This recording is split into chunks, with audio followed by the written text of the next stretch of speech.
Namdev Kamble JMA news bulletin मध्ये आपले स्वागत आहे। आपण पाहत आहात JMA न्यूज बातमीपत्रात सर्वप्रथम आपण पाहणार आहोत हेडलाईन्स।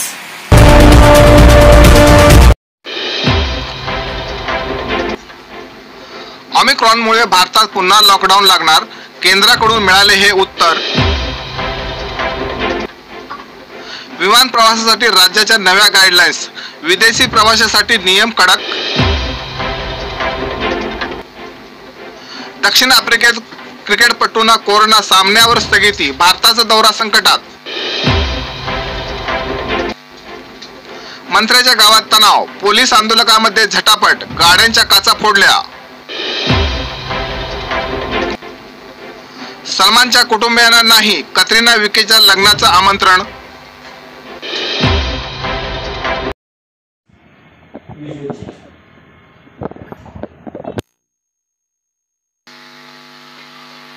बातमी आहे मुंबईतून। डॉक्टरांना देवाचे रूप मानले जाते। वास्तविकता अशी आहे की मुंबईमध्ये बोगस डॉक्टरांचा कल वाढला आहे। त्याबरोबरच मुंबई महानगरीतील एकंदर 1574 नोंदणीकृत रुग्णालये आणि नर्सिंग होम आहेत। बहुतांश रुग्णालयामध्ये आग प्रतिबंधक उपाययोजना पूर्णतः पाळल्या जात नाहीत। मुंबई शहरात उपनगरात शेकडो बेकायदेशीर नर्सिंग होम आणि रुग्णालये राजरोसपणे सुरू आहेत। या संदर्भात RTI कार्यकर्ते शकील शेख यांनी मुंबई पालिका आणि अग्निशमन दलाला अनेकदा पत्रे लिहून ती पूर्ण करण्याची मागणी सातत्याने केली जात होती, मात्र संबंधित विभाग कारवाई करण्यास कायमच उदासीन आहे। गेल्या 10 महिन्यात राज्यातील 6 रुग्णालयाला लागलेल्या आगीमुळे 60 जणांना आपला जीव गमवावा लागला आणि शेकडो जण गंभीर झाले होते। भविष्यात अशा अपघातांना आळा घालण्यासाठी RTI कार्यकर्ते शकील शेख यांनी ॲडव्होकेट मोहम्मद झैन खान यांच्याद्वारा कोर्टात जनहित याचिका दाखल केली होती। त्यावर 29 नोव्हेंबर 2021 रोजी सुनावणी झाली। माननीय सरन्यायाधीश यांनी 10 डिसेंबर पर्यंत प्रतिज्ञापत्र दाखल करण्याचे आणि शहरात सुरू असलेल्या बेकायदेशीर नर्सिंग होम, रुग्णालये आणि अग्निरोधक न चालवणाऱ्या नर्सिंग होमवर कारवाई करण्याचे आदेश दिले आहेत। पुढील सुनावणी 20 डिसेंबर रोजी होणार आहे। आमचे प्रतिनिधी राजहंस मोर्या यांचा ग्राउंड झीरो रिपोर्ट, चला तर पाहूया। नमस्कार, मैं राजहंस मोर्या और आप देख रहे हैं JMA न्यूज़। हाल ही में हुए एक ऐसी घटना जहां पर अस्पतालों को लेकर जो आग लगी और उन्हीं आग के विषय में जो याचिका दायर की शकील शेख जी ने और मोहम्मद जैन खान जी ने, और इनकी याचिका जो हाई कोर्ट ने भी पूरी तरीके से उसको मतलब मान्य देकर आज 10 दिन में उसकी जो भी मतलब कार्रवाई है उसे पूरी करने की बात कही है। और इसी के साथ हम चलते हैं मोहम्मद जैन खान जी के पास, तो इन्हीं से जानते हैं कि इसकी पूरी प्रक्रिया क्या है। सर आप बताइए कि जो अभी आपने जो शुरुआत की थी इसकी पहले आप बताइए। जी, ये पिटिशन हमने PIL फाइल किया है बॉम्बे हाई कोर्ट में। इसमें हमने हाई कोर्ट से मांग की है कि जो भी इलीगल मैटरनिटी होम्स और जो भी हॉस्पिटल्स वगैरह चल रहे हैं उसके ऊपर कार्रवाई की जाए और बंद किया जाए। शकील अहमद शेख जी की बिल्डिंग में एक डेथ हुई थी एक बच्चे की, तकरीबन 3 साल का बच्चा था, और बाद में इनकी इन्वेस्टिगेशन और RTI वगैरह डालने से ये पता चला था कि हॉस्पिटल जो है वो पूरे तरीके से इरेगुलरली चल रहा था बिना कोई परमिशन वगैरह के। तो इन्होंने RTI एप्लीकेशन वगैरह डाला और म्यूनसिपल कमिश्नर को और सारी अथॉरिटीज़ को इन्होंने रिक्वेस्ट किया कि आप ऐसा एक्टिविटीज़ को बंद करवाइए और इससे लोगों की मुंबईकर के लोगों की जान को खतरा है। बट किसी भी प्रकार का कोई भी एक्शन नहीं हुआ और कंप्लेंट्स होते हुए भी सारी चीज़ें इनका फॉलोअप चलते हुए भी हॉस्पिटल्स चले हैं और चालू है। तो शकील भाई ने इसके अंदर RTI डाल के ये पता किया कि बॉम्बे में टोटली ओवरऑल कितने हॉस्पिटल्स और मैटरनिटी होम्स वगैरह रजिस्टर्ड है और कितने अनरजिस्टर्ड है। तो एक सूची हमको म्यूनसिपल कॉरपोरेशन से खुद मिली जिसके अंदर पता चला कि सिर्फ M वार्ड में तकरीबन 28 से 30 अनरजिस्टर्ड हॉस्पिटल्स हैं जो गैरकानूनी तरीके से चल रहे हैं। उसके बाद भी इन्होंने म्यूनसिपल कॉरपोरेशन को लिखा, पुलिस को लिखा, फायर को लिखा कि आप इनके अगेंस्ट में एक्शन लो, बट किसी भी तौर का एक्शन उसमें लिया नहीं गया। फिर ये याचिका हमने ये सारे दस्तावेज लेके बॉम्बे हाईकोर्ट में PIL दाखिल किया है और हाई कोर्ट से मांग किया है कि म्युनिसिपल कॉरपोरेशन एक ऑडिट करे और ऑडिट के अंदर ये साबित करे कि भाई कौन सो के पास परमिशन है, कौन सो के पास परमिशन नहीं है, और जिनके पास परमिशन नहीं है तुरंत उनको बंद करने का आदेश बॉम्बे हाई कोर्ट दे, जिसके ऊपर म्युनिसिपल कॉरपोरेशन, पुलिस और स्टेट एक्ट करे। और दूसरा जो मुंबई मैटरनिटी रजिस्ट्रेशन एक्ट है, ये 1949 का एक एक्ट है जिसके अंदर पेनल्टी और कन्विक्शन वगैरह बहुत ही छोटा है, उस दौर में बना हुआ है, जैसे बहुत मिनिमम पेनल्टी है जिसका लोग आज फायदा उठा रहे हैं और दुरुपयोग कर रहे हैं। तो हमने राज्य सरकार से, पीआईएल के द्वारा हमने राज्य सरकार से ये भी कोर्ट से डायरेक्शन मांगा है कि इस एक्ट को अमेंड किया जाए और इस तरीके से बनाया जाए कि लोगों को जो गलत काम कर रहे हैं उनको पनिशमेंट दिया जाए और पेनल्टी इतनी इंपोज किया जाए कि ये जो गैरकानूनी काम जो है ये पूरे तरीके से बंद होना चाहिए बॉम्बे में। कई सारी ऐसी छोटी छोटी क्लिनिक्स हैं, नर्सिंग होम है, जिसमें सीज फायर्स आज नहीं लगे हुए हैं, जहाँ पर ये आग की घटना आपने देखा होगा कि आपने जो जायज़ किया था उस पर, जो आग की घटना हुई उसके बाद कई अस्पतालों में आज भी सीज फायर नहीं है। उस सीज फायर को लेकर आज कितना मतलब जो प्रशासन है आज जागरूक हुआ है, इसके बारे में बताइए। जो हमारे पास जो सूची आई है उसके अंदर तो ये समझ में आ रहा है कि प्रशासन पूरी तरीके से सोया हुआ है और जो रजिस्ट्रेशन होते और उनका रिन्यूअल होता है वो भी बिना Maharashtra fire act prevention act के अंदर एक क्लॉज है जिसके अंदर सीएफओ से एक सर्टिफिकेट चाहिए, वो बिना सर्टिफिकेट के, बिना कंप्लायंस के भी म्युनिसिपल कॉरपोरेशन आज रिन्यूअल कर रही है। वो इस चीज को भी हमने हाईकोर्ट के सामने लाया है और कोर्ट को कहा है कि देखिए ये सारी चीजें होने के बावजूद ही इनकी आंखें बंद है और ये इस चीज के ऊपर अगर आज नहीं एक्ट करेंगी तो हाल फिलहाल में ही काफी बड़े हादसा हुए हैं और आगे चल के कुछ और हो सकता है जो बहुत बड़ा नुकसान मुंबईकरों के लिए साबित हो सकता है। क्लिनिक की जो रजिस्ट्रेशन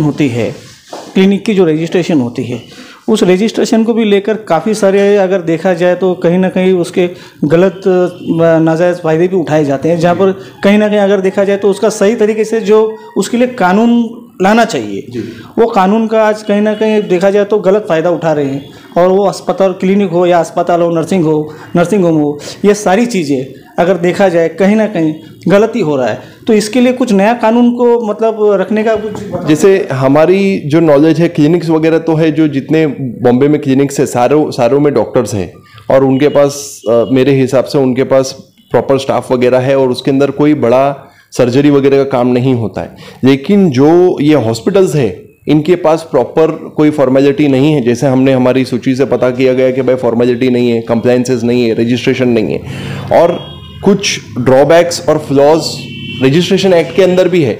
उसके अंदर भी हमने अमेंडमेंट, कोर्ट से डायरेक्शन मांगा है कि आप महाराष्ट्र सरकार को अमेंडमेंट करने की आप नसीहत दीजिए और इसका एक्ट को अमेंड कीजिए ताकि इस तरीके से अमेंडमेंट कैरी आउट और कानून इस तरीके से बनाया जाए कि सारी चीज़ों को कवर किया जाए और सारे सेफ्टी वगैरह सारे कंसर्न्स को कवर किया जाए इसके अंदर। तो ये थे मोहम्मद जैन जो एडवोकेट भी हैं और इन्होंने भी मतलब साफ तरीके से ये साफ किया है। और अभी मैं आपको सीधे लिए चलता हूँ शकील शेख जी के पास, जिन्होंने ये याचिका दायर कर इस चीज़ की मांग की है कि जल्द से जल्द प्रशासन इसके ऊपर ध्यान दे और कड़ी कार्रवाई करने की कोशिश करे।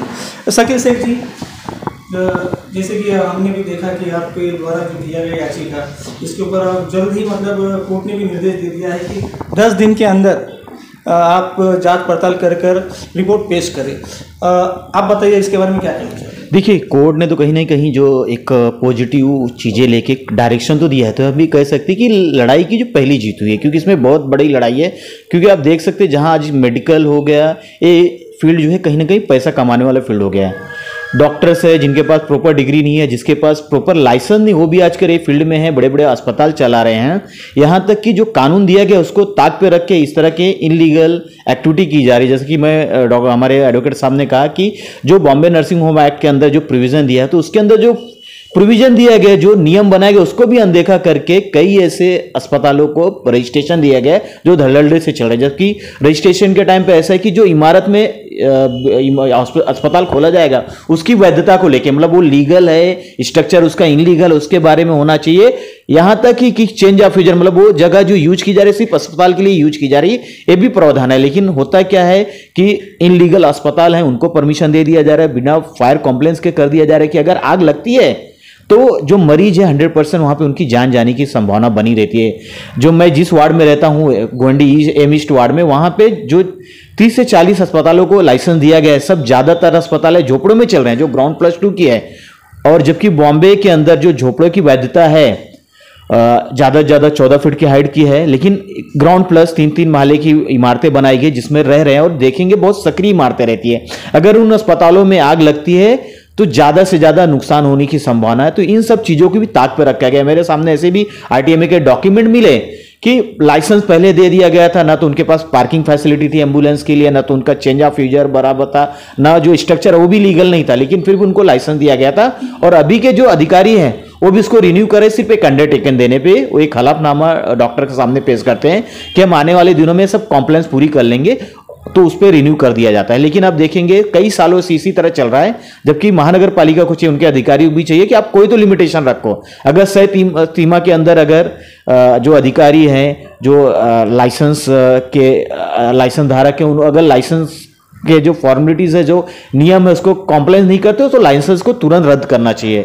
लेकिन कहीं ना कहीं बहुत बड़ा भ्रष्टाचार होता रहता है। इसी सब की वजह से इस तरह से मुंबई में धड़ल्ले से हॉस्पिटल चलते रहते हैं। अभी की जो आज की डेट में सिचुएशन है, 1574 ऐसे अस्पताल है जो रजिस्टर्ड दिया गया, लेकिन ज्यादातर अस्पतालों में नियमों की अनदेखी की जा रही। ज्यादातर अस्पतालों में फायर कॉम्प्लायंस है वो नहीं है, और करीब ऐसे सैकड़ों अस्पताल है जो अवैध रूप से चले रहे, उनके पास किसी भी तरह का परमिशन नहीं है। जैसा कि 2019 में मेरी बिल्डिंग के अंदर एक अस्पताल था जो कि पार्किंग के लिए रिजर्व जगह है, वहां पे एक धड़ल्ले से मैटरनिटी होम चल रहा था। उस बच्चे का हर्निया का ऑपरेशन कराया जाता है और बच्चे की टेबल के ऊपर ही देखा जाती है, ऑपरेशन टेबल के ऊपर। पुलिस ने एडीआर तो रजिस्टर्ड कर लिया और आज तक पोस्टमार्टम का इंतजार कर रही कि जब पोस्टमार्टम आएगा हम तब डॉक्टरों के ऊपर अगेंस्ट में कार्रवाई करेंगे कि उनकी नेग्लिजेंस है कि नहीं है। तो मेरा ऐसा मानना है कि अवैध रूप से चल रहे अस्पतालों में अगर कोई एडमिशन लिया जाता है, कोई इलाज किया जाता है, तो उसके ऊपर ही पहले एफआईआर होना चाहिए कि आपके पास लाइसेंस नहीं, फिर भी आप जो एडमिशन करके इस तरह का गोरख धंधा चला रहे, तो चीटिंग का और कहीं ना कहीं फंसाने का उसके ऊपर एफआईआर दर्ज होना चाहिए। मेडिकल कोताही एक अलग चीज है कि उसमें डॉक्टर की गलती है कि नहीं, वो बाद में हो सकता है, लेकिन जो प्राथमिक तौर पे होना चाहिए कि ऐसे अस्पताल चल रहे हैं, कोई डेथ होती है तो इस तरह का चीटिंग का और धोखाधड़ी का केस उनके ऊपर रजिस्टर करना चाहिए, तब जाके इस तरह के हादसे रोके जा सकते हैं। सर जी, जो अस्पतालों में आप देखे रहेंगे कि कहीं इतने बड़े बड़े बिल ये लोग आज मतलब इस तरीके से एक गरीब परिवार के बीच में लगा देते हैं, ये बिल के ऊपर कुछ कार्रवाई है या नहीं है? देखिए, ज़्यादातर लोग आज मेडिकल हो गया या फिर पढ़ाई के मामले में ज़्यादातर लोगों की ऐसा ही मनसा हो गई कि सरकारी अस्पताल में हम जाएंगे तो हमारा इलाज नहीं होगा। तो कहीं ना कहीं नेताओं ने ऐसा भी करके रख दिया, जो सरकारी महकमा है अस्पताल, वहाँ पे फैसिलिटीज़ नहीं, वहाँ पे स्टाफ की कमी है।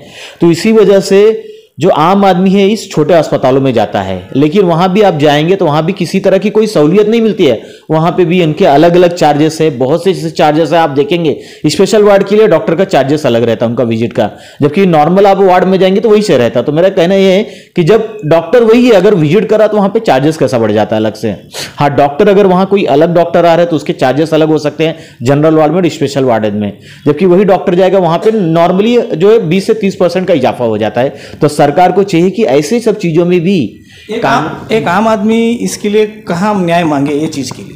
देखिए, शासन प्रशासन से तो मुझे अब नहीं लगता कि उम्मीद है, इसीलिए हमने जो थक हार के कहीं ना कहीं न्यायालय की तरफ रुख किया। अब देखना होगा कि न्यायालय हमें जो है इस मानवता को देखते हुए लोगों के हक में कितना बड़ा फैसला करती है। तो हमें उम्मीद है कि जल्द से जल्द बॉम्बे हाई कोर्ट इसके ऊपर और भी अच्छे ऑर्डर्स देगी, जिसको जो है कहीं ना कहीं सरकार को, प्रशासन को फॉलो करना पड़ेगा। ये थे आरटीआई एक्टिविटीज शकील शेख जी, और हमारी बात एडवोकेट मोहम्मद जैन खान से भी हुई, जिन्होंने इन सारी बातों को, तत्वों को रखा है। जो अवैध अस्पताल और अग्निशमन जो दल होते हैं, इनके जो प्रोविज़न और रूल को फॉलो कर नहीं चला रहे, उसके ऊपर कोर्ट ने 10 दिन में इनसे अग्निशमन दल और महानगर पालिका को जल्द से जल्द वो सारे रिपोर्ट पेश करने को कहा है। वीडियो जर्नलिस्ट ब्रिजेश सिंह के साथ मैं राजहंस मौर्य, JM न्यूज से।